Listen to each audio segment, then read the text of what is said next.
I'm thrilled to be speaking with Bret Iwan, the official voice of Mickey Mouse here at the Box Lunch Gala. Bret, what brings you out tonight? Why are you excited to support Box Lunch and Feeding America? Oh my gosh, well this is my second time attending the gala. Last year was such a great time. I just think it's a wonderful way to kick off the season of giving, to raise awareness for all the amazing things Box Lunch is doing, and with Feeding America, so I'm honored to be here and just have a good time kicking off the season. I feel like you've had an amazing year. I really want to ask you about Once Upon a Studio.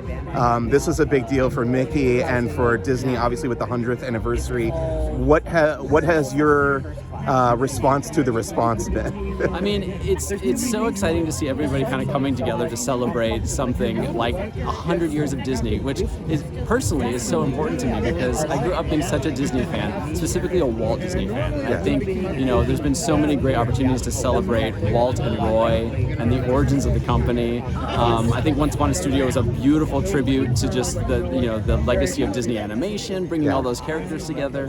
But everything that they're doing throughout the parks, and I haven't seen Wish yet, but I've heard that that's a great way to celebrate, and there's a lot of hidden little Disney Easter eggs in it, so I'm anxious to see what that's about. But overall, I just think it's been such a great celebration, and getting to play even the smallest part in that moment in history is pretty great. That's awesome. Well, thank you so much for chatting with me. It's great to see you. Yeah, you too. Have a great evening. So See you later.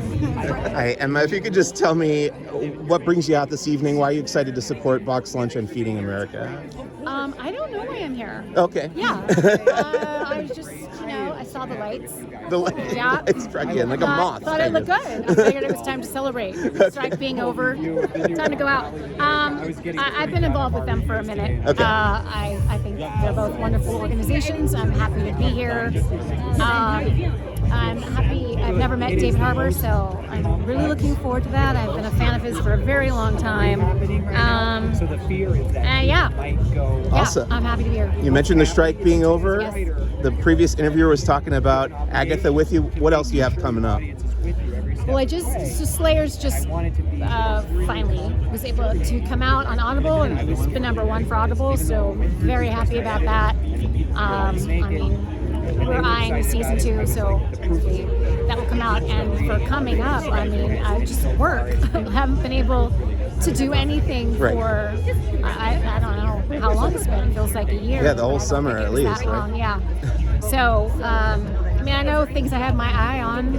Whether or not those come through, I don't know. I'm just learning to just go with the flow. Nice. I cannot plan anything. Very zen about it. Yeah, you have to. Excellent. That's taught me nothing. It's just that we have no control over anything. So. That's very, very true, and I thank you so much for your time. No, thank you. Have a great evening. Thank you. You as well. Bye. Yesterday, I interviewed the directors of a documentary called "A Disturbance in the Force." It's all about Kyle and Jeremy. Yeah. About the Star Wars Holiday Special. I know you're in it. I haven't seen it yet, but how did you get involved with that documentary? And what do you think the legacy is of the Holiday Special these days?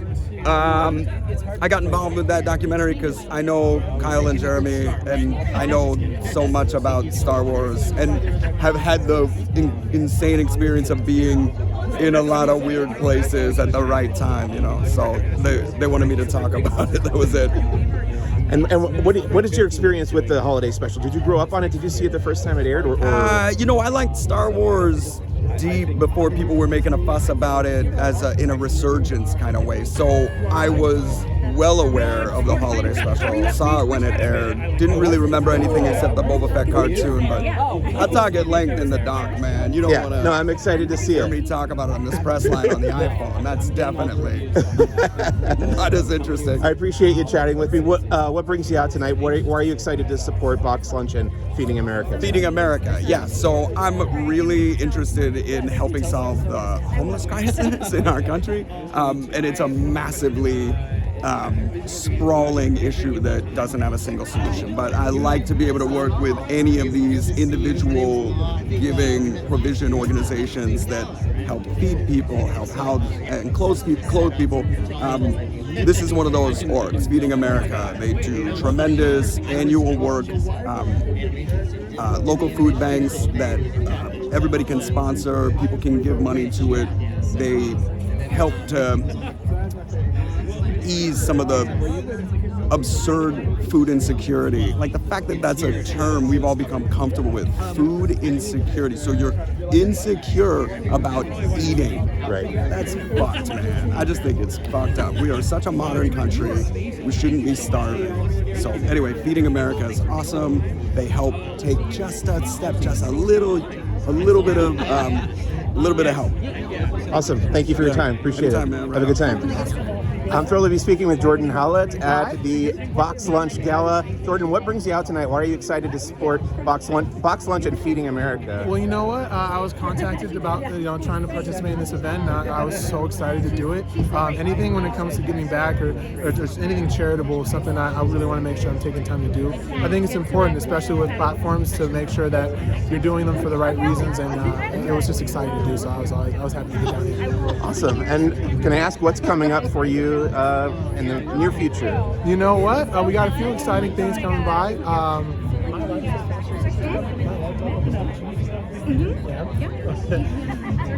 The Fast Food Secrets Club, I'm finally starting to get a little more connected with them. We're going to have a merch line releasing really, really soon. Nice. So hopefully, they'll enjoy it and like it. On top of that, just like I was saying before, making more videos of more things that people can do with their families. So I'm really excited for that too. Terrific. Well, thank you so much for chatting with me. Have a great evening. You too. I'm thrilled to be speaking with David Dastmalchian at the Box Lunch Gala. Yes. David, what brings you out this evening? Why are you excited to support Feeding America and Box Lunch? So I was introduced to this organization, I've known about Box Lunch as just a consumer, but knowing about their mission with helping support and giving so much to Feeding America, I became aware of last year, and since last year have just been astounded by and continue to grow in appreciation of what they're doing on a daily basis and supporting so many food banks that are trying to rise to this moment of food insecurity that is an epidemic we are facing as a country. So for me, just to get to show up, if that helps in any way, I love it. I've gotten to go and help load boxes of cans at the LA Food Bank with the rest of the wonderful folks here. And I'm seeing what they do every day, and I'm humbled. I'm just an actor and a comic book creator, so the fact that I can do anything to help means a lot to me. I saw you at Midsummer Scream over the summer. That was amazing.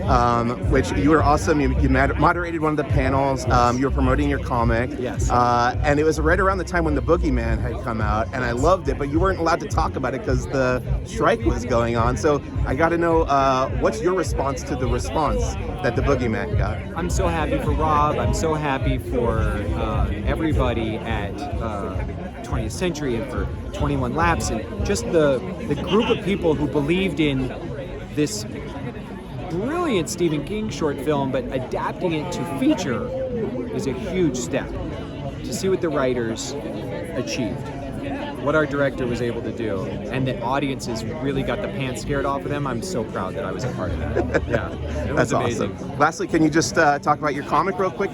So yesterday was the release of the first issue of Volume 3 of Count Crowley. She is now no longer a reluctant Midnight Monster Hunter. She's no longer an amateur Midnight Monster Hunter. She is now officially Count Crowley, the mediocre Midnight Monster Hunter. She is trying her best to not only figure out how to defeat vampires, werewolves, and other manner of monsters, she's also trying to stay sober, and it's not going very well.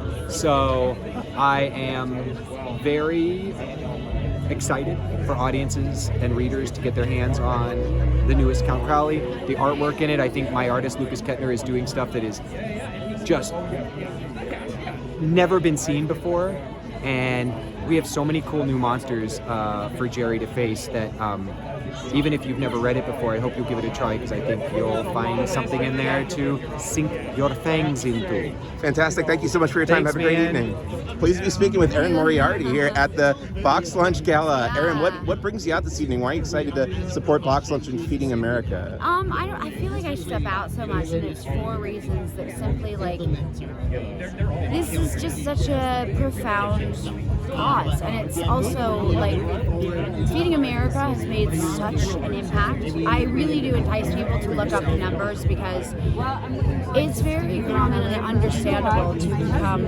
and to feel dejected when it comes to systemic issues and such global issues. And they're the precise example of an organization that has instead of feeling dejected by perhaps what one would perceive as the failures, they're catalyzed by those of need, right?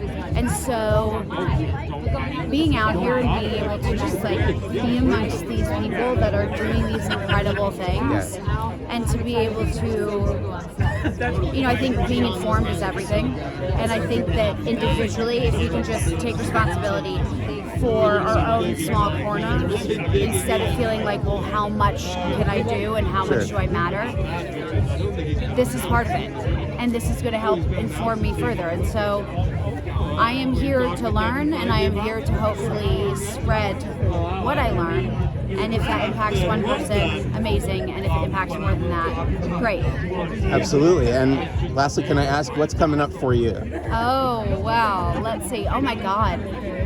As you know, I have been on a forced vacation. I've been on strike along with the rest of the industry. Right. And it's going to be really interesting. You know, I think everyone, it's actually really cool. Everyone was very intent on being respectful of that on my side of the industry.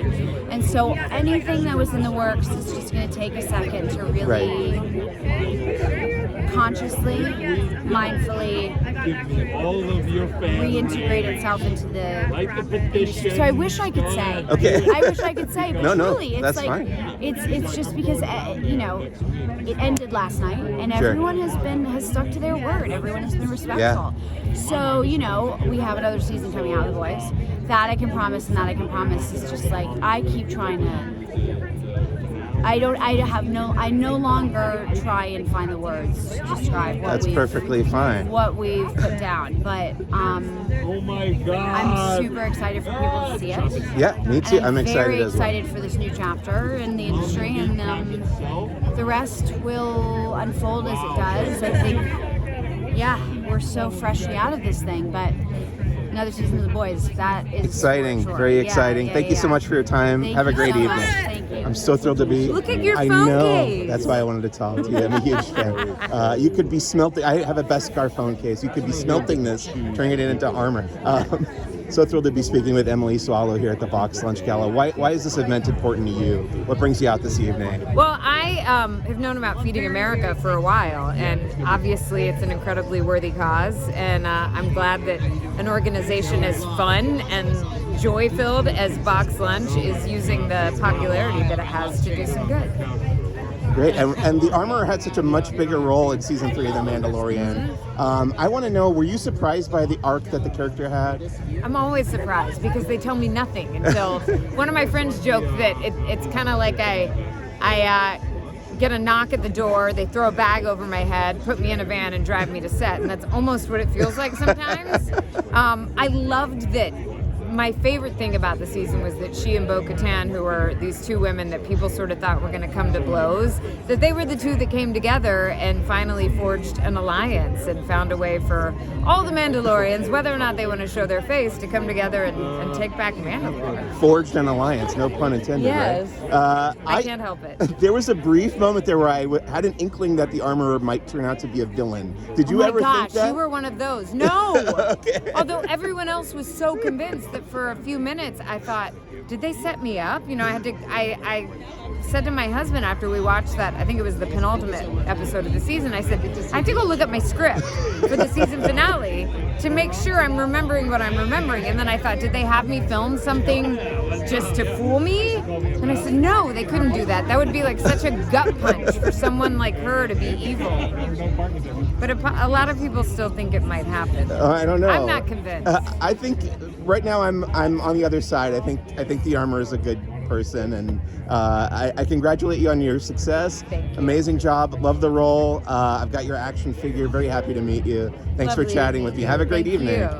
I just want to ask you what brings you out this evening. Why are you excited to support Box Lunch at Feeding America? I mean, has it been announced that I'm the giving ambassador this year? Yes, it has. Yes, I'm the giving ambassador for Box Lunch's Feeding America program. So that's what brings me out. I think it's an incredible charity. It's such a,